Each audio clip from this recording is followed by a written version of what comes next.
Hello, good morning students.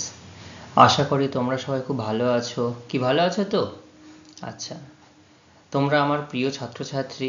তোমরা ভালো থাকলেই আমি তোমাদের মানস স্যার, আমিও খুব ভালো থাকি।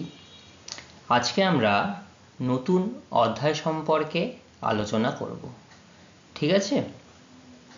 সেই অধ্যায় শুরু করবার আগে আমি তোমাদেরকে একটা কাজ করি, যে পূর্বের দিনে আমরা যে বিষয় সম্পর্কে বিস্তারিতভাবে আলোচনা করেছিলাম, ঠিক আছে, সেই আলোচনা তো আমরা সমাপ্ত করে দিয়েছিলাম এবং তোমরা সবাই খুব ভালোভাবে তার রেসপন্স করেছো, উত্তর দিয়েছো, সবাই খুব ভালোভাবে বুঝতেও পেরেছো।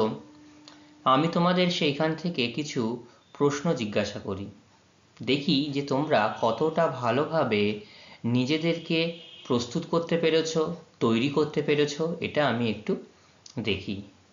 আমরা পূর্বের দিনে কি বিষয় সম্পর্কে আলোচনা করেছিলাম বলো? জলবায়ু অঞ্চল সম্পর্কে, তাই তো? আচ্ছা, কোন অঞ্চলে জলবায়ু সম্পর্কে আলোচনা করেছিলাম? আমরা আলোচনা করেছিলাম তুন্দ্রা জলবায়ু সম্পর্কে, তাই তো? আচ্ছা বলো তো, এই তুন্দ্রা জলবায়ু অন্যান্য জলবায়ু থেকে এর প্রধান বা মূল পার্থক্য যদি আমাকে জিজ্ঞাসা করা হয় বা তোমাদের জিজ্ঞাসা করি, তাহলে আমরা কি বলতে পারবো? হ্যাঁ, প্রধান কারণ হচ্ছে যে, বা প্রধান বৈশিষ্ট্য যদি আমরা বলি, অন্যান্য জলবায়ু অঞ্চল থেকে এই জলবায়ু অঞ্চল সম্পূর্ণ আলাদা।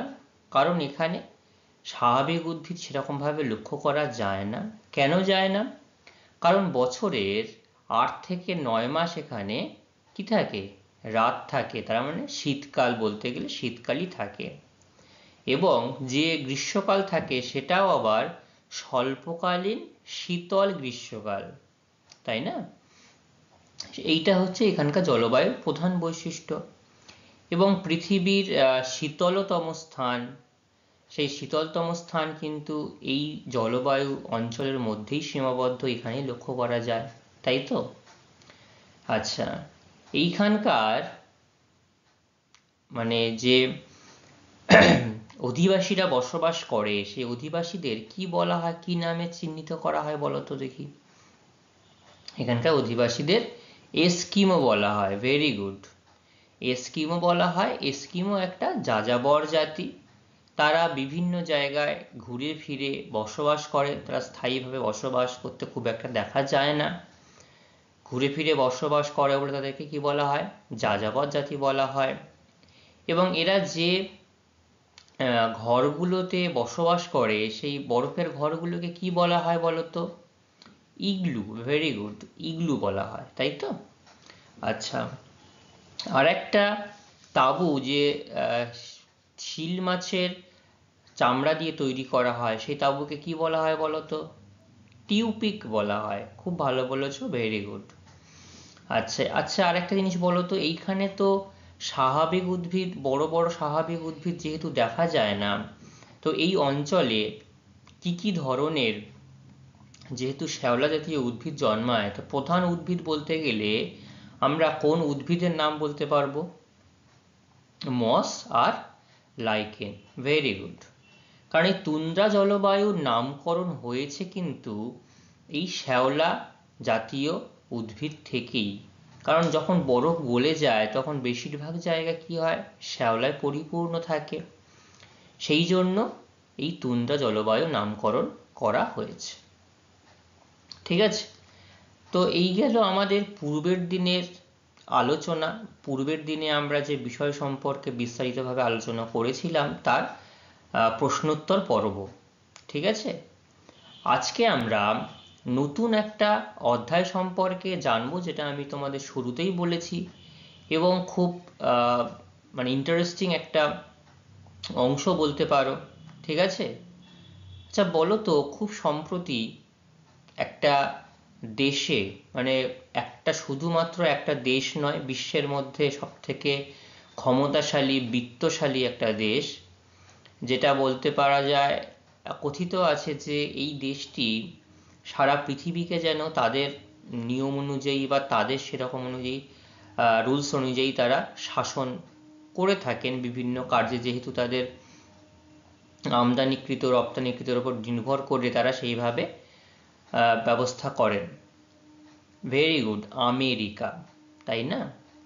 আমেরিকায় খুব সম্প্রতি যেটা ইউএসএ বলা হয়, ইউনাইটেড স্টেটস অফ আমেরিকা, সেখানে খুব সম্প্রতি ভোট হয়েছে এবং ভোটের ফলাফলে আমরা দেখলাম নবনির্বাচিত যিনি প্রেসিডেন্ট হবেন ডোনাল্ড ট্রাম্প এবং বর্তমানে যিনি রয়েছেন জো বাইডেন, তার হাত থেকে আগামী 1 মাসের মধ্যেই ক্ষমতা বুঝে নেবেন, হস্তান্তর করে নেবেন। তো এই যে ইউএসএ, এই ইউএসএ দেশটি কোন মহাদেশের অন্তর্গত তোমরা কেউ বলতে পারবে? হ্যাঁ বলো তো। একদম ঠিক বলেছো, ইউএসএ দেশটি উত্তর আমেরিকা মহাদেশের অন্তর্গত, একদম সঠিক বলেছো।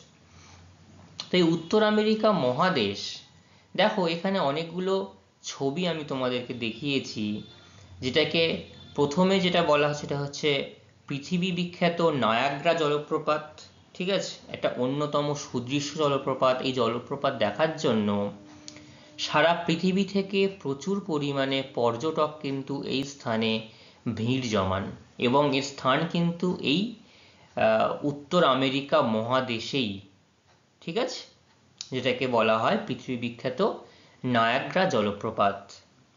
তার পাশে দেখো যেটা হচ্ছে স্ট্যাচু অফ লিবার্টি, তাই না?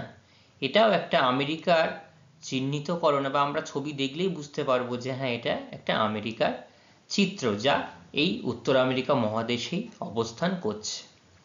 তো শুধুমাত্র উত্তর আমেরিকা মহাদেশ যে এই শুধুমাত্র আমেরিকা দেশটি নিয়েই নয়, আরও অনেকগুলি দেশ এখানে রয়েছে।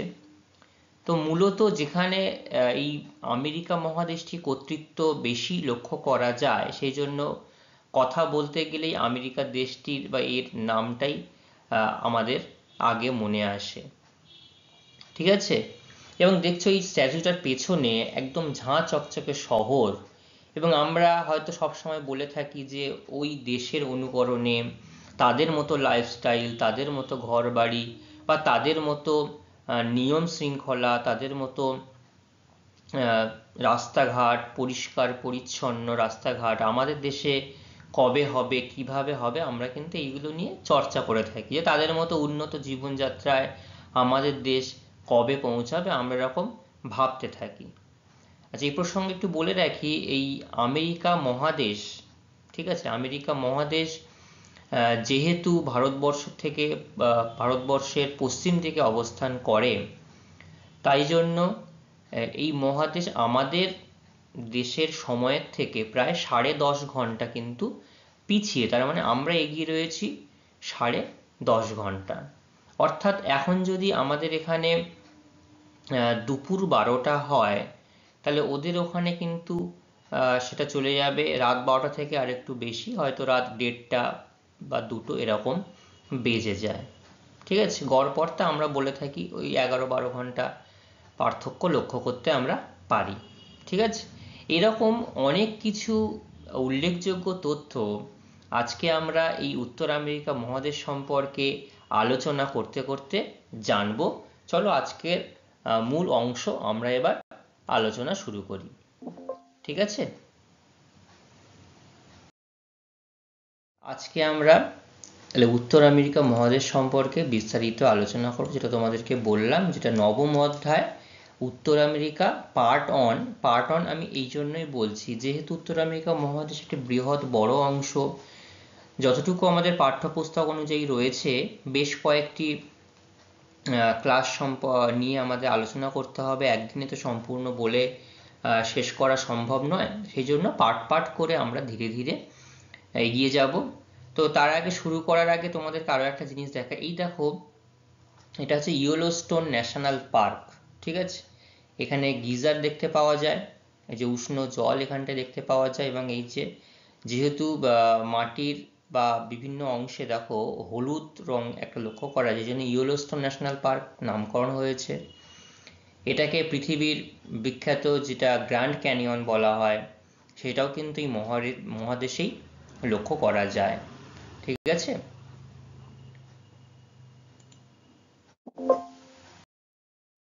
উত্তর আমেরিকা। ঠিক আছে, এই উত্তর আমেরিকা দেখো, আমি প্রথমেই একটু ভারতের সঙ্গে এর একটু দূরত্বটা দেখাই এবং পৃথিবীর মানচিত্রে অবস্থানটা লক্ষ্য করি। আমরা ভারতবাসীরা কোন মহাদেশে বসবাস করি? এশিয়া মহাদেশে বসবাস করি। এশিয়ার সংলগ্ন যে মহাদেশ রয়েছে তার নাম কি? ইউরোপ। একত্রে কি বলা হয়? ইউরেশিয়া বলা হয়, তাই তো? আচ্ছা, আমরা কটা মহাদেশ রয়েছে পৃথিবীতে আমরা জানি? 7টি মহাদেশ। তাহলে এশিয়া হলো, ইউরোপ হলো, আফ্রিকা দেখো, অস্ট্রেলিয়া, কটা হলো? 4টি, আন্টার্কটিকা 5টি, উত্তর আমেরিকা, দক্ষিণ আমেরিকা। ঠিক আছে, আর যেটা আমি বলছিলাম তোমাদের, এই হচ্ছে আমাদের ভারতবর্ষ, তাই তো? ভারতবর্ষ থেকে নর্থ আমেরিকা বা সাউথ আমেরিকা এটা হচ্ছে পশ্চিম দিকে অবস্থান করছে, সেই জন্য আমরা এদের সময়ের থেকে আমরা কিন্তু বেশ খানিকটা এগিয়ে। আবার যখন পূর্ব দিকে যাব তখন আমাদের সময় পিছিয়ে যাবে, এই দিকের অংশগুলো কিন্তু সময় এগিয়ে যাবে। এইভাবে সময় নির্ধারণ করা হয়। আচ্ছা, যেগুলো বলছিলাম আমরা, এই হচ্ছে উত্তর আমেরিকা এই মহাদেশ, এটা কানাডা দেশ, এটা আমেরিকা, এটা মেক্সিকো, কলম্বিয়া, পেরু, এরকমভাবে। তারপর ক্যারিবিয়ান দ্বীপপুঞ্জ রয়েছে এখানটাতে, আটলান্টিক মহাসাগর সংলগ্ন আলাস্কা, রাশিয়ার কিছু অংশ, গ্রিনল্যান্ড রয়েছে। এরকমভাবে বেশ কিছু অংশ বা বেশ কিছু দেশ, স্থল ভূখণ্ড আমরা এখানটায় দেখতে পাই। ঠিক আছে, পৃথিবীর উত্তর গোলার্ধে, যেহেতু উত্তর গোলার্ধ দেখো 0° ইকুয়েটার, উত্তরে, উত্তর গোলার্ধ হলো ত্রিভুজাকৃতি এই মহাদেশ পৃথিবীর 3য় বৃহত্তম মহাদেশ। ঠিক আছে, তাহলে এই আমেরিকা মহাদেশের আয়তন অনুযায়ী পৃথিবীতে কততম স্থান অধিকার করে আছে? আমেরিকা পৃথিবীতে 3য় স্থান অধিকার করে আছে। এই মহাদেশ আয়তনে ভারতের প্রায় 6 গুণ অবশ্যই হতে হবে, কারণ ভারত একটি দেশ আর উত্তর আমেরিকা একটি মহাদেশ। কারণ আমরা জানি যে অনেকগুলি দেশ নিয়ে একটি মহাদেশ গঠিত হয়, তাই না? তাহলে ভারতের থেকে বড় অবশ্যই হবে। আচ্ছা, 1501 খ্রিস্টাব্দে আমেরিগো ভেসপুচি, কি নাম বললাম ভূবিজ্ঞানী? আমেরিগো ভেসপুচি, ঠিক আছে, নামে এক পর্তুগিজ নাবিক এই মহাদেশটি আবিষ্কার করেন। কত খ্রিস্টাব্দে? 1501 খ্রিস্টাব্দে। ঠিক আছে, এই সম্পর্কে আরো ইতিহাস আছে, আমি ধীরে ধীরে আরো বলছি তোমাদেরকে। এবার হচ্ছে আমেরিকা অভিযান, যেটা আমি তোমাদেরকে বলছিলাম যে হঠাৎ করে নির্দিষ্ট একটা দিনে নির্দিষ্ট সময়ে বললাম আর মহাদেশটি আবিষ্কার হয়ে গেছে এমন তো নয়, তার একটা ইতিহাস রয়েছে। কি ইতিহাস? বলা হচ্ছে আজ থেকে 500 বছর আগে, তার মানে আমরা এখন বসবাস করছি এখন 2024 সাল, তা আমরা 500 বছর মানে প্রায় এটা চলে যাবে 1400-1500 এই শতাব্দীর মধ্যবর্তী অংশ। তখন এই আমেরিকা মহাদেশটির কথা মানুষের কাছে কিন্তু অজানা ছিল, মানুষ এই সম্পর্কে জানতো না, এই মহাদেশ সম্পর্কে। 1400 এবং 1500 খ্রিস্টাব্দে ইউরোপীয় অধিবাসীগণ নতুন দেশের সন্ধানে পৃথিবীর বিভিন্ন প্রান্তে অভিযান শুরু করে। তো যেহেতু ইউরোপ বলা হচ্ছে, যে ইউরোপ, এই দিকটাতে ইউরোপ, এই যে ইউরোপের যারা অধিবাসীগণ তারা দেখলো আমরা তো আমাদের দেশ আবিষ্কার করে ফেলেছি, দেখি আর কোনো এরকম ভাবে নতুন দেশ, নতুন স্থলখণ্ড, নতুন স্থলভাগ আবিষ্কার করতে পারা যায় কিনা। তারা সেই জন্য তাদের নেশা লেগে গেছিল যে নতুন নতুন দেশ তারা বিভিন্ন জায়গায় আবিষ্কার করার উদ্দেশ্যে তারা সন্ধান করতে শুরু করলো। প্রথমে 1492 খ্রিস্টাব্দ ইতালি কোথায় পড়ছে? এই ইউরোপ মহাদেশেই পড়ছে। তোমরা পড়েছো যে ভূমধ্যসাগর জলবায়ু অঞ্চলের একটা দেশ ইতালি। সেই ইতালি দেশের একজন নাবিক, তার নাম হচ্ছে ক্রিস্টোফার কলম্বাস। ঠিক আছে, তো ক্রিস্টোফার কলম্বাস কি করলেন? তিনি ইউরোপ থেকে ভারতে আসার জলপথ আবিষ্কার করতে গিয়ে, তার মানে যে ইউরোপ থেকে ভারতে যাবে একটা নির্দিষ্ট জলপথ আবিষ্কার করতে হবে, যে জলপথ দ্বারা হয়তো নিরাপত্তা এবং যেখানে ঢেউ থাকবে না, কম ঢেউ এবং সামুদ্রিক প্রাকৃতিক দুর্যোগও কম থাকবে, সেরকম অংশ দিয়ে তিনি ভারতে যাওয়ার একটা জলপথ আবিষ্কার করতে গিয়েছেন। এবার এখন যেটি বর্তমানে উত্তর আমেরিকা রয়েছে, ঠিক আছে, বর্তমানে যেটা উত্তর আমেরিকা মহাদেশের পূর্ব দিকের দ্বীপপুঞ্জে তিনি উপস্থিত হয়ে গেছিলেন। ঠিক আছে, উপস্থিত হয়ে ওই দ্বীপগুলিকেই ভারতীয় দ্বীপপুঞ্জ বলে তিনি মনে করেন। তিনি যাচ্ছিলেন ভারতবর্ষে, কিন্তু ভারতবর্ষে তিনি না গিয়ে তিনি একটা পূর্ব দিকে দেখা গেল, এখন এইটা যদি মহাদেশ ভেঙে গেছে একটু, দেখা গেল পূর্ব দিকের কোনো দ্বীপপুঞ্জে তিনি পৌঁছে গেছিলেন। পৌঁছে তিনি ভাবলেন এটাই হচ্ছে ভারতীয় দ্বীপপুঞ্জ, কিন্তু সেটা সঠিক ছিল না। পরবর্তীকালে 1492 পরে 1501 খ্রিস্টাব্দে, দেখো কত বছর হচ্ছে, প্রায় 9 বছর। 9 বছর পরে আরো এক নাবিক, পর্তুগিজ নাবিক, যিনি আমেরিগো ভেসপুচি নাম তার, কলম্বাসের পথ, অর্থাৎ এই যে কলম্বাস তিনি যেখানে যে পথ ধরে এসেছিলেন, সেই কলম্বাসের পথ অনুসরণ করে উত্তর আমেরিকা মহাদেশের মূল ভূখণ্ডে এসে উপস্থিত হন। এই উত্তর আমেরিকা মহাদেশ সম্পূর্ণটা এই উত্তর আমেরিকা মহাদেশের মূল ভূখণ্ডে এসে উপস্থিত হয়েছে। তিনি তখন অনুভব করেন এটা কিন্তু ভারতবর্ষ নয়, এটা একটা অজানা এবং নতুন একটি ভূখণ্ড, স্থলভাগ।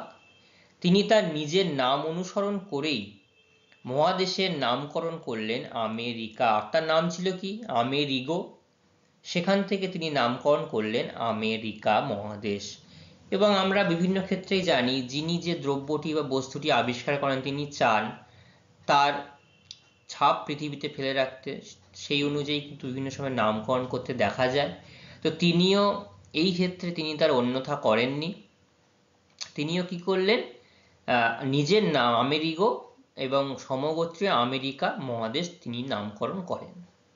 এইখান থেকে আমরা মোটামুটি জানতে পারি বা বুঝতে পারি বা মনে থাকে, যেটা এখনো ইতিহাস হয়ে রয়েছে, লেখা হয়েছে, যে 1501 খ্রিস্টাব্দে আমেরিগো ভেসপুচি এই উত্তর আমেরিকা মহাদেশ আবিষ্কার করেন। এবং তিনি শুধু যে এইটার দাবিদার এটা বললেও কিন্তু ভুল হবে, কারণ পূর্বের যিনি ছিলেন খ্রিস্টোফার কলম্বাস, তার জলপথ ধরেই কিন্তু, তার আবিষ্কৃত জলপথ ধরেই কিন্তু তিনি এই মূল ভূখণ্ডে এসে উপস্থিত হয়েছিলেন। এবং তখন যখন এই 1500 খ্রিস্টাব্দে, তখন কিন্তু এই উত্তর আমেরিকা মহাদেশের চিত্র এইরকম ছিল। এখন সেটা বিভিন্ন কারণে পরিবর্তন হয়ে গেছে।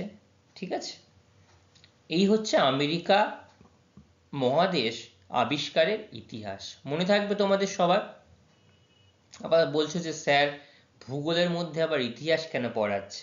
ইতিহাস নয়, এটা হচ্ছে যে একটা দেশ বা একটা মহাদেশ আবিষ্কার কিভাবে হলো, যদি সেই দেশ সম্পর্কে জানতে গেলে তা সম্পূর্ণ আমাদের জানতে হবে, তাহলে আমরা দেশটা সম্পর্কে সম্পূর্ণ তথ্য আমরা কিন্তু মনে রাখতে পারবো। মাঝখান থেকে একটু একটু বলে চলে গেলে কিন্তু আমাদের সবটুকু মনে রাখা সম্ভবপর হবে না, তাই না? আচ্ছা, এক নজরে উত্তর আমেরিকা। উত্তর আমেরিকা মহাদেশ সম্পর্কে আমরা তথ্যগুলো জানবো। সেটা হচ্ছে কি, এই মহাদেশটি দক্ষিণে 7 ডিগ্রি উত্তর অক্ষাংশ, আমরা শুরুতেই বলেছি যে আমেরিকা মহাদেশটি কোন গোলার্ধে অবস্থান করছে? উত্তর গোলার্ধে অবস্থান করছে। তার মানে অক্ষাংশগুলো উত্তর অক্ষাংশে হবে। তো দেখো, সেই জন্য বলা হচ্ছে 7 ডিগ্রি উত্তর অক্ষাংশ থেকে উত্তরে 84 ডিগ্রি উত্তর অক্ষাংশ। অর্থাৎ যদি এইখান থেকে 7 ডিগ্রি অক্ষাংশ ধরা যায় এবং এই ওপর পর্যন্ত আমরা এটাকে বলতে পারি 84 ডিগ্রি উত্তর অক্ষাংশ পর্যন্ত।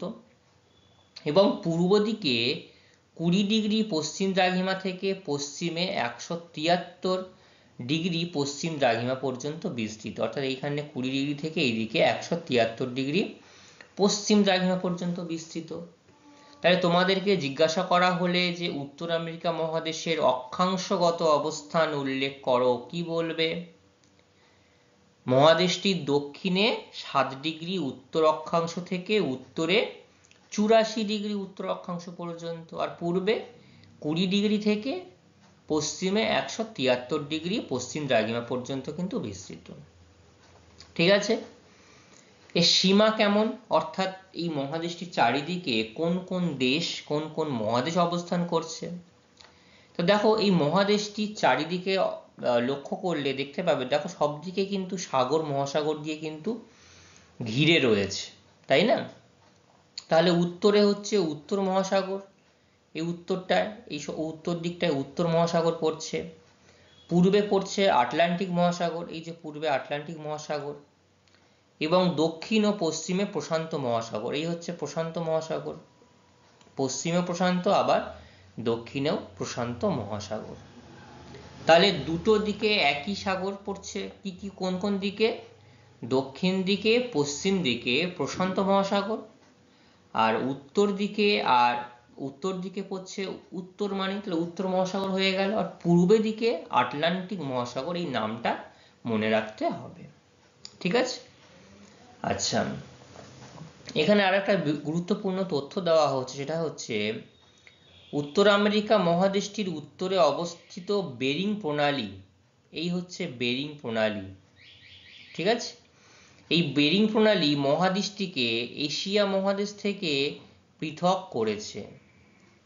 ঠিক আছে। তাহলে প্রশ্ন যদি হয় কোন প্রণালী এশিয়া মহাদেশ থেকে উত্তর আমেরিকা মহাদেশকে পৃথক করেছে, কি বলতে পারবো আমরা? বেরিং প্রণালী বলতে পারবো, তাই তো। আর দক্ষিণে অবস্থান করছে পানামা খাল, এই পানামা খাল দক্ষিণ আমেরিকা মহাদেশ থেকে এই দেশটাকে পৃথক করেছে। তাহলে বেরিং প্রণালী কি করলো, এশিয়া আর উত্তর আমেরিকার মাঝখানে রয়ে এখানে পার্থক্য সৃষ্টি করলো, বিভক্ত করলো। আর দক্ষিণে পানামা খাল উত্তর আমেরিকা আর দক্ষিণ আমেরিকার মাঝখানে অবস্থান করে দুটি দেশকে কিন্তু পৃথক করেছে। ঠিক আছে। প্রধান নদী কি এই মহাদেশের? মিসিসিপি, মিসৌরি, যার দৈর্ঘ্য হচ্ছে 6270 কিলোমিটার। উচ্চতম শৃঙ্গ ম্যাককিনলে, যার উচ্চতা 6190 কিলোমিটার। দেশের সংখ্যা 23টি, অর্থাৎ এই মহাদেশ জুড়ে প্রায় 23টি দেশ রয়েছে। ঠিক আছে। বিখ্যাত শহর কি কি রয়েছে? Washington DC, new York, California, Mexico city, Chicago, Toronto. এই শিকাগো নামটা শুনেছো আগে? বলো তো, আমাদের এখানকার এক মহাপুরুষ এই শহরে গিয়ে কি করেছিল? সেখানে গিয়ে তিনি ঐতিহাসিক বক্তৃতা প্রদান করেছিল, তাই তো? কে বলো তো তিনি? স্বামী বিবেকানন্দ। একদম সঠিক। তাহলে উত্তর আমেরিকা মহাদেশের অক্ষাংশগত অবস্থান, সীমা এবং কোন প্রণালী বা কোন খাল মহাদেশকে অন্য মহাদেশ থেকে পৃথক করেছে, দেশের সংখ্যা, নদী, উচ্চতম শৃঙ্গ, আর কি জানলাম? বিখ্যাত শহর সম্পর্কে আমরা কিন্তু এইখান থেকে অনেকগুলো তথ্য পেলাম। ঠিক আছে। এরপরে যেটা আমি তোমাদেরকে একটু আগে বলছিলাম, যে পানামা যোজক ও পানামা খাল কোন মহাদেশের সঙ্গে পৃথক করেছে? উত্তর আমেরিকা এবং দক্ষিণ আমেরিকা মহাদেশের মাঝখানে রয়ে এটা কিন্তু পৃথক করেছে। যেটা সংকীর্ণ ভূখণ্ড, দেখো এই হচ্ছে পানামা ক্যানেল। ঠিক আছে। দুটি দেশের সঙ্গে পৃথক করেছে। আবার এই উত্তর আমেরিকা এবং দক্ষিণ আমেরিকা মহাদেশের মাঝে অবস্থিত সংকীর্ণ ভূখণ্ডটি হলো পানামা যোজক। 1914 সালে পানামা যোজকটিকে কেটে, এটা কিন্তু একসঙ্গে ছিল, যোজকটিকে কেটে ফেলা হলো, কি করা হলো? পানামা খালপথ তৈরি করা হয়েছে। এর ফলে উত্তর আমেরিকার পূর্ব উপকূল ও ইউরোপের সঙ্গে দক্ষিণ আমেরিকার পশ্চিম উপকূল, অর্থাৎ যেটা কি বলা হচ্ছে, উত্তর আমেরিকার পূর্ব উপকূল অর্থাৎ এই অংশ থেকে, এবং ইউরোপের সঙ্গে এদিকে তো রয়েছে ইউরোপ, দক্ষিণ আমেরিকার পশ্চিমের নৌযোগাযোগ অনেক সহজ হয়েছে। দেখো এখানে বোঝা যাচ্ছে, যদি এই অংশে যদি কোনো খাল বা এই যে এখন যে জলপথটা আবিষ্কার করা হয়েছে যদি না থাকতো, তাহলে এই অংশ থেকে এই পর্যন্ত পুরো এইভাবে যদি পুরো সম্পূর্ণ মহাদেশকে, এছাড়া রয়েছে সামুদ্রিক বিভিন্ন প্রাকৃতিক দুর্যোগ, ঘুরে এখানে আসতে হতো, অতিক্রম করতে হতো প্রায় 20,000 900 কিলোমিটার পথ। যেমন পরিমাণ সময় ব্যয় হতো, পরিশ্রম হতো, আর সেখানে অতিক্রম করতে হচ্ছে এই খালটি কেটে মাত্র 8,370 কিলোমিটার পথ অতিক্রম করতে হচ্ছে। ঠিক আছে? বা এইখান থেকে সাংহাই, চীন থেকে যদি কোনো জাহাজ এখান থেকে যাওয়া যায়, এইখান থেকে যেতে নিউ ইয়র্ক যেতে লাগছে 19,500 কিলোমিটার। যদি সম্পূর্ণ ঘুরে যেতে হতো তাহলে তখন অতিক্রম করতে হতো 30,500 কিলোমিটার পথ। তাহলে বুঝতে পারছো এই পানামা খালটার গুরুত্ব কতখানি। এই বিশেষ করে যত বাণিজ্যিক দ্রব্য পণ্য কিন্তু জাহাজে করে সব থেকে বেশি আমদানি বা রপ্তানি করা হয়। ঠিক আছে? এবার আমরা জানবো উত্তর আমেরিকা যে মহাদেশ, এই উত্তর আমেরিকা মহাদেশের বিভিন্ন প্রাকৃতিক অংশ, কোন জায়গায় কিভাবে কত প্রাকৃতিক অংশ লক্ষ্য করা যাচ্ছে সেটা আমরা জানব। প্রথমে বলে রাখি, উত্তর আমেরিকার এই প্রাকৃতিক বৈশিষ্ট্যকে বা প্রাকৃতিক অংশ আমরা এই ভূপ্রকৃতির তারতম্যের ভিত্তিতে উত্তর আমেরিকার প্রাকৃতিক অংশকে 4টি ভাগে ভাগ করতে পারি। কটি ভাগে বললাম? 4টি ভাগে আমরা কিন্তু ভাগ করতে পারি। ঠিক আছে? আমরা পরপর যাব পাঠগুলোকে। প্রথমে রয়েছে পশ্চিমের পার্বত্য অঞ্চল বা কর্ডিলেরা। কি বললাম? পশ্চিমের পার্বত্য অঞ্চল বা কর্ডিলেরা। আচ্ছা, শুরুতে একটু বলি, এই কর্ডিলেরা শব্দটির অর্থ হলো শৃঙ্খল। ঠিক আছে? শৃঙ্খলটা কি? এই উত্তর আমেরিকা মহাদেশের পশ্চিমে, এ দেখো পশ্চিম দিকে পার্বত্য অঞ্চলে কতকগুলো সমান্তরাল নবীন ভঙ্গিলমালা পর্বতমালা নিয়ে এই কর্ডিলেরা সৃষ্টি হয়েছে। যেহেতু অনেকগুলো পর্বতমালা পরপর শ্রেণীবদ্ধ অনুযায়ী রয়েছে, সেই জন্য আমরা এই অঞ্চলটিকে বলছে কি নামে চিহ্নিত করা হচ্ছে? পশ্চিমের পার্বত্য অঞ্চল বা কর্ডিলেরা। অর্থাৎ এই যে পশ্চিম দেখো, পশ্চিম দিকে দেখো প্রচুর কিন্তু পর্বতমালা, পর্বতশ্রেণী কিন্তু লক্ষ্য করতে পারছি। এরকম ভাবে পশ্চিম দিক, মধ্যভাগ, পূর্বভাগ আর কানাডীয় শিল্ড অঞ্চল এরকম ভাবে ভাগ করা হয়েছে। তো শুরুতে আমরা যেটা জানবো পশ্চিমের পার্বত্য অঞ্চল বা কর্ডিলেরা। ঠিক আছে? তো এই অঞ্চলটি কোথা থেকে কত পর্যন্ত বিস্তৃত হয়েছে? এই অঞ্চলটি আমেরিকা মহাদেশের পশ্চিম প্রান্তে প্রশান্ত মহাসাগরের উপকূল বরাবর উত্তরে বেরিং প্রণালী, দেখো প্রশান্ত মহাসাগর রয়েছে এইদিকে, আমরা পূর্বেই জেনেছি, পশ্চিমে আর দক্ষিণে, তাই তো? তো উত্তরে বেরিং প্রণালী, এই হচ্ছে বেরিং প্রণালী, দেখতে পাচ্ছ নামটা, বেরিং প্রণালী।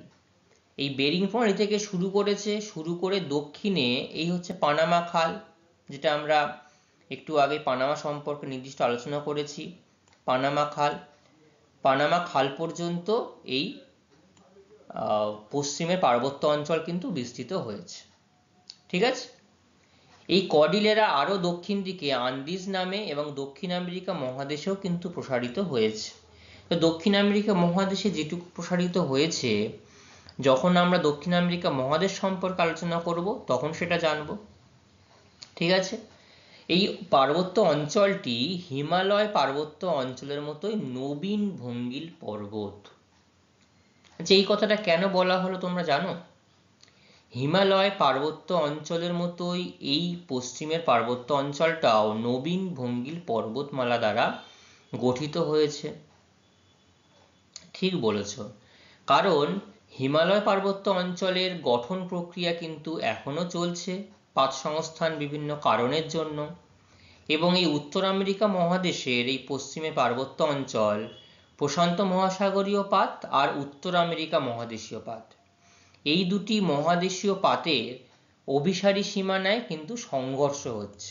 সংঘর্ষের ফলে এই নবীন ভঙ্গিল পর্বতের সৃষ্টি হচ্ছে। ঠিক আছে?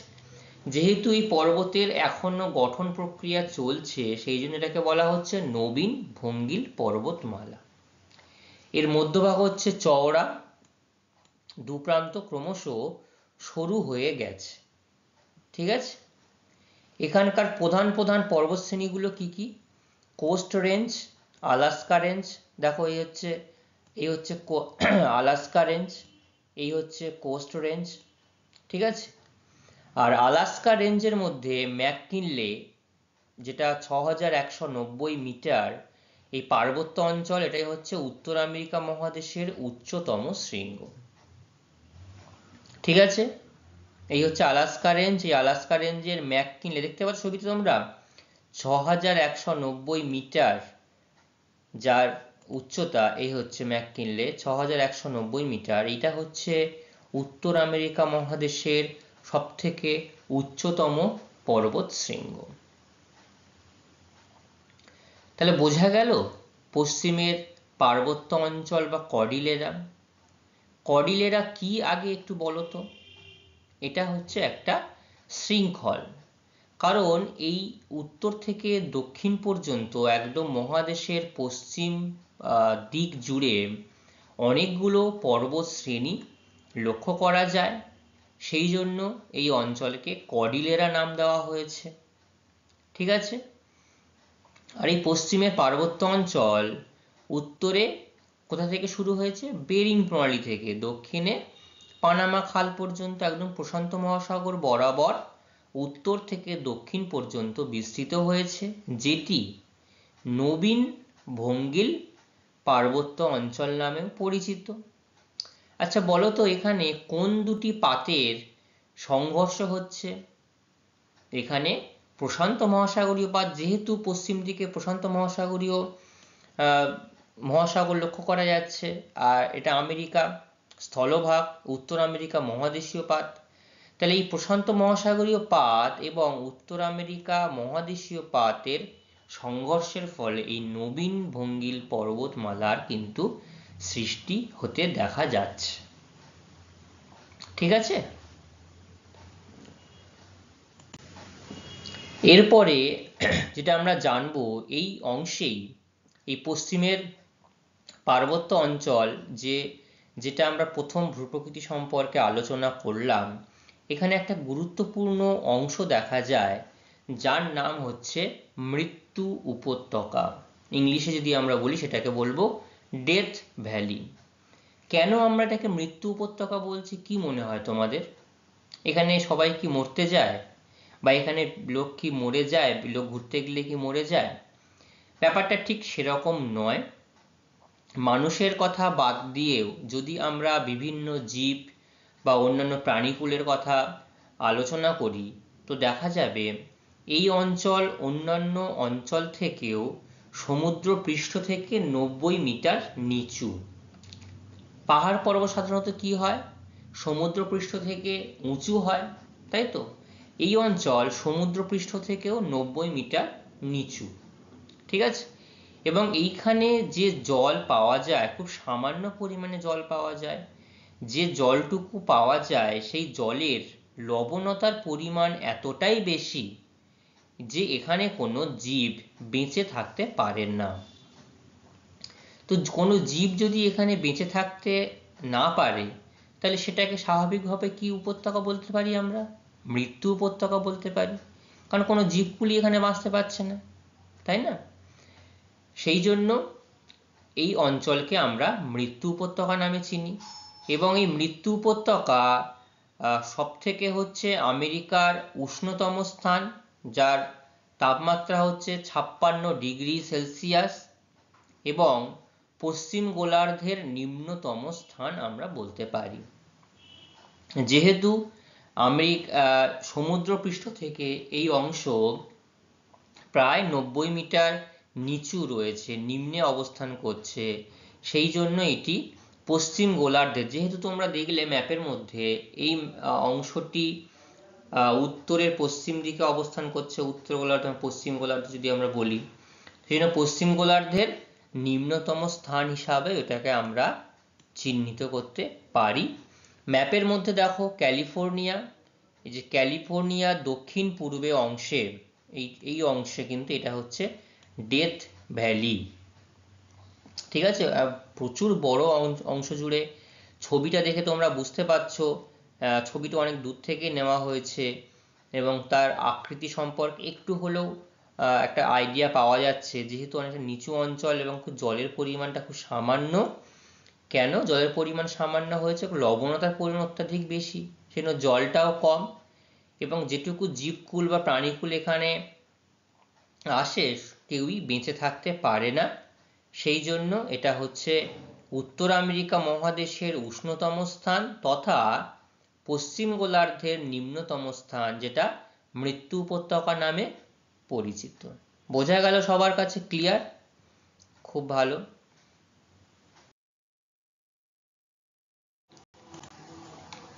এইবার আমরা জানবো হচ্ছে 2 নম্বর প্রাকৃতিক অংশ, যেটা মধ্যভাগের সমভূমি অঞ্চল। দেখো নামেই কিন্তু বলে দেওয়া হয়েছে এটি মধ্যভাগের সমভূমি অঞ্চল। তো নামেই যখন আছে তাহলে বুঝতে পারছি, প্রথমে আমরা যখন পড়লাম পশ্চিমের পার্বত্য অঞ্চল, তার মানে পশ্চিমের পার্বত্য অঞ্চল মানে কথাটির মধ্যেই ছিল পার্বত্য ভাগ, অর্থাৎ এই অংশটা একটু বেশি উঁচু ছিল, পর্বত অংশ দিয়ে ঘেরা ছিল। এবার মধ্যভাগের যে অংশ সমভূমি অংশ, ঠিক আছে? তো কি রয়েছে এখানটায় দেখি, পশ্চিমের পার্বত্য অঞ্চল ও পূর্বভাগের উচ্চভূমি অঞ্চলের মাঝখানে, অর্থাৎ এটা যদি আমরা পশ্চিমের পার্বত্য অঞ্চল যদি একটি সীমানা টানতে পারি, আর এই দিকটা যদি পূর্বের উচ্চভূমির সীমানা টানতে পারি, মাঝখানের যে অংশটুকু রয়েছে উত্তরে উত্তর মহাসাগর থেকে দক্ষিণে মেক্সিকো উপসাগর পর্যন্ত এই যে অংশ, এই যে অংশটুকু, এটাকে আমরা কিন্তু মধ্যভাগের সমভূমি অঞ্চল নামে চিহ্নিত করতে পারি। তাহলে এটা একটা বিশাল অঞ্চলের সমভূমি অঞ্চল, ঠিক আছে? এই জন্য এই অঞ্চল বৃহৎ সমভূমি অঞ্চল নামে পরিচিত বা গ্রেট প্লেন। দেখবে যদি তোমরা সার্চ করো বিভিন্ন ম্যাপে ইংলিশে যেগুলো লেখা থাকে, সেখানে কিন্তু এই গ্রেট প্লেন নামটা তোমরা পাবে। এই অংশটাকেই ইংলিশে গ্রেট প্লেন নাম হিসাবে চিহ্নিত করা হচ্ছে। মধ্যভাগের সমভূমি অঞ্চল প্রধানত Mackenzie, saint Lawrence, Mississippi, Missouri, ঠিক আছে? দেখো প্রথমে ম্যাকেঞ্জি আমরা দেখলাম, এরপর রয়েছে সেন্ট লরেন্স রয়েছে, আর রয়েছে মিসিসিপি, মিসৌরি। এই হচ্ছে মিসিসিপি মিসৌরি সমভূমি, ঠিক আছে? আর একটা রয়েছে সেন্ট লরেন্স, যেটাকে কানাডিও বলতে পারি আমরা, প্রভৃতি নদীগুলোর অববাহিকার অন্তর্গত, ঠিক আছে?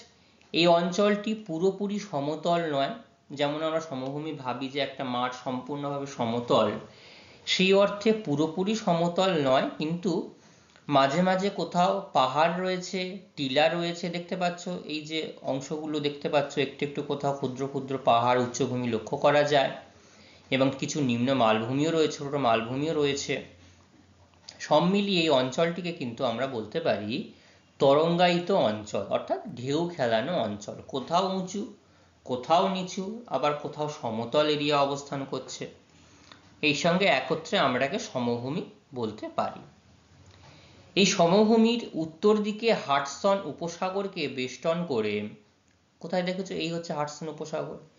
এই হাডসন উপসাগরকে কেন্দ্র করেই কিন্তু পৃথিবীর প্রাচীনতম ভূখণ্ড, ঠিক আছে?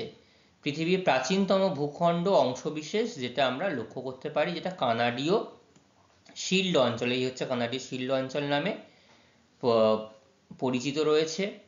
এবং দীর্ঘদিন ধরে হিমবাহের ক্ষয়কার্যের ফলে এই অঞ্চলটি একটি সমপ্রায় ভূমিতে পরিণত হয়েছে। এই লরেন্সীয় বা কানাডীয় শিল্ড অঞ্চল সম্পর্কে আমরা পরে আরো বিস্তারিতভাবে আলোচনা করব। আচ্ছা, এই যে সমগ্র সমপ্রায় ভূমির কথা বলা হচ্ছে, এই অঞ্চলে কিন্তু কোথাও কোথাও ক্ষয়কার্যের ফলে ক্ষয়ে গিয়ে কোথাও কিন্তু হ্রদ সৃষ্টি হয়েছে। এদের মধ্যে উইনিপেগ, আমি যে হ্রদগুলোর নাম বলছি, এটা হ্রদ মানে কি জানো তো? জলাশয়, পুকুরের থেকে যে বড় জলাশয়গুলো লক্ষ্য করা যায় আমাদের ভারতবর্ষে অনেক, যেমন চিল্কা হ্রদ একটি, আর দক্ষিণ ভারতে এইগুলোকে কি নামে চিহ্নিত করা হয়? কয়াল নামে, ভেমনাথ কয়াল, অষ্টমুদি কয়াল, তাই তো? এইরকম ভাবেই এই মধ্যভাগের সমভূমি অঞ্চলে উইনিপেগ, গ্রেট বিয়ার, আথাবাস্কা এবং গ্রেট স্লেভ, এই হ্রদগুলো কিন্তু বিখ্যাত রয়েছে এবং এই সমভূমির সমভূমির অঞ্চলের এই যে হ্রদগুলো হিমবাহের ক্ষয়কার্যের ফলে 5টি বৃহৎ হ্রদের সৃষ্টি হয়েছে। এগুলো মূলত কিসের ক্ষয়কার্যের ফলে সৃষ্টি হয়েছে? এগুলো মূলত হিমবাহের ক্ষয়কার্যের ফলেই সৃষ্টি হয়েছে। ঠিক আছে, প্রশ্ন আসতে পারে যে এই মধ্যভাগে সমভূমি অঞ্চলে যে হ্রদগুলো সৃষ্টি হয়েছে মূল কারণ কি? হিমবাহের ক্ষয়কার্য কিন্তু এর মূল কারণ। তো কি কি পঞ্চহ্রদ কি কি রয়েছে? সুপিরিয়র এর একটা অন্যতম পরিচিতি রয়েছে, যেটা হচ্ছে পৃথিবীর মধ্যে বৃহত্তম মিষ্টি জলের হ্রদ। ঠিক আছে, পৃথিবীর বৃহত্তম মিষ্টি জলের হ্রদ সুপিরিয়র। মিশিগান, হুরন, ইরি এবং অন্টারিও, এই 5টি হ্রদ কি কি নাম বললাম? 1 নম্বর সুপিরিয়র বললাম, তারপরে মিশিগান, হুরন, ইরি আর অন্টারিও। এই 5টি হ্রদকে যদি মনে রাখা যায় তাহলে এদেরকে আমরা একত্রে কি নামে চিহ্নিত করব? পঞ্চহ্রদ। যেমন পাঞ্জাব, আমাদের দেশে যেমন পাঞ্জাব কেন হয়েছে? 5টা নদের অববাহিকা জুড়ে পাঞ্জাব হয়েছিল। এখানে পঞ্চহ্রদ হচ্ছে সুপিরিয়র, মিশিগান, হুরন, ইরি, অন্টারিও। ঠিক আছে, আবার ভূমিরূপের বৈচিত্র্য অনুসারে এই অঞ্চলকে 4টি ভাগে ভাগ করা যায়। কি কি সেই 4টি ভাগ? এই 4টি ভাগ আমরা একটু জেনে নিই, এবং ছোট ছোট অংশ। যেটা হচ্ছে সেন্ট লরেন্স নদীর অববাহিকার, যেটা পূর্বের উচ্চভূমি অঞ্চল ও কানাডীয় শিল্ড অঞ্চলের মধ্যবর্তী অংশ। ঠিক আছে, কানাডীয় শিল্ড অঞ্চল এর মধ্যবর্তী অংশ যেটা বলা হচ্ছে সেন্ট লরেন্স নদীর অববাহিকা সমভূমি, এটা 1 নম্বর।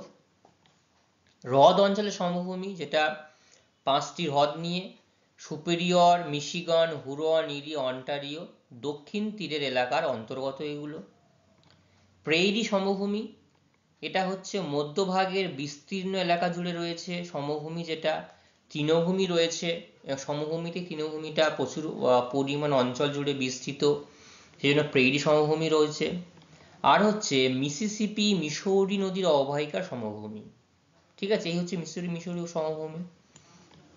এখানে পূর্ব দিকের উচ্চভূমি, অর্থাৎ এই যে পূর্ব দিকের উচ্চভূমি ও পশ্চিমের পার্বত্য অঞ্চলের মধ্যবর্তী অংশ, এই সমভূমির দক্ষিণে পায়ের পাতার মতো মিসিসিপি নদীর বদ্বীপ সৃষ্টি হয়েছে এই অংশে। ঠিক আছে, এই মিসিসিপি নদীর এখানটাতে মিসিসিপি দেখো এই হচ্ছে পাখির পায়ের পাতার মতো বদ্বীপ সৃষ্টি হয়েছে। ঠিক আছে, তাহলে এই যে মধ্যভাগের সমভূমি অঞ্চল যেটাকে 4টি ভাগে ভাগ করা হয়েছে, সেই 4টি ভাগ কি কি বললাম? সেন্ট লরেন্স নদীর অববাহিকা, হ্রদ অঞ্চলের সমভূমি, আর রয়েছে প্রেইরি সমভূমি, 4 নম্বর রয়েছে মিসিসিপি মিসৌরি অববাহিকার সমভূমি। ঠিক আছে, এই 4টি অঞ্চল জুড়েই কিন্তু এই মধ্যভাগের সমভূমি অঞ্চল বিস্তৃত হয়েছে।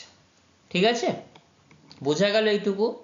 আচ্ছা, এতক্ষণ আমরা উত্তর আমেরিকা মহাদেশ সম্পর্কে অনেকগুলো তথ্য কিন্তু আমরা আলোচনা করেছি। আমরা যে প্রাকৃতিক ভাগের 4টি ভাগের কথা বলেছিলাম তার মধ্যে থেকে আমরা 2টি ভাগ সম্পর্কে বিস্তারিত আলোচনা করেছি। একটা হচ্ছে পশ্চিমের পার্বত্য অঞ্চল, আর 2 নম্বর হচ্ছে মধ্যভাগের সমভূমি অঞ্চল, তাই না?